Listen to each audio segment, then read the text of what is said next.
আপনারা দেখছেন বার্তা এক নজর। সামনে দুর্গাপুজো প্রস্তুতি তুঙ্গে। প্রতি বছর শিলিগুড়ি হায়দ্রাপাড়া স্পোর্টিং ক্লাবে জমজমাটভাবে দুর্গাপূজা অনুষ্ঠিত হয়। এবছর তারা জোর কদমে দুর্গাপূজা উপলক্ষে মণ্ডপ তৈরি করছে।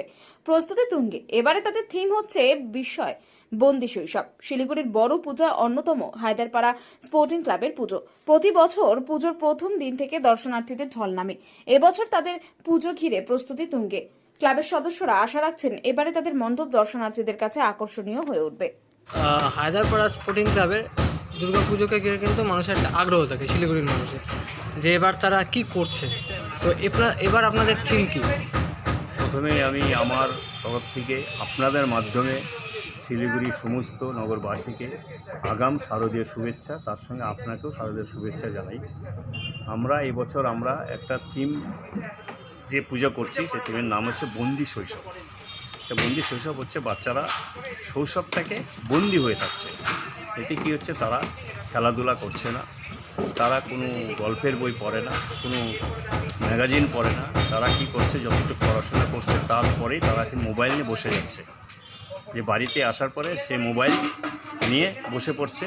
তার আগে কি এখানে আমরা এই মডেলও দেখাবো যে একটা পুতুল টেরি, একটা বাচ্চা সে মোবাইল নিয়ে এগিয়ে যাচ্ছে, কিন্তু তার জামাটা ধরে একটা টেরি টানছে।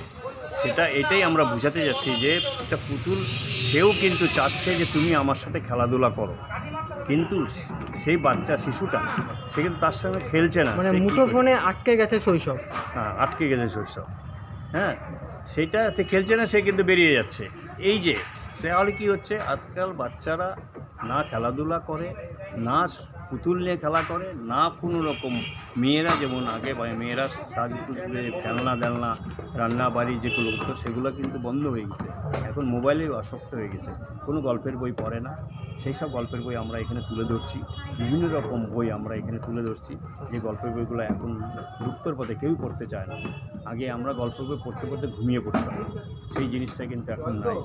এখানে আমরা মণ্ডপের সামনে এমন একটা জিনিস আমরা রাখবো, যে একটা দোলনা, যে দোলনাতে আগে ছোটোবেলা দোলনাতে মায়েরা বাচ্চাদেরকে রেখে তাকে সাংসারিক কাজকর্মগুলো করতো।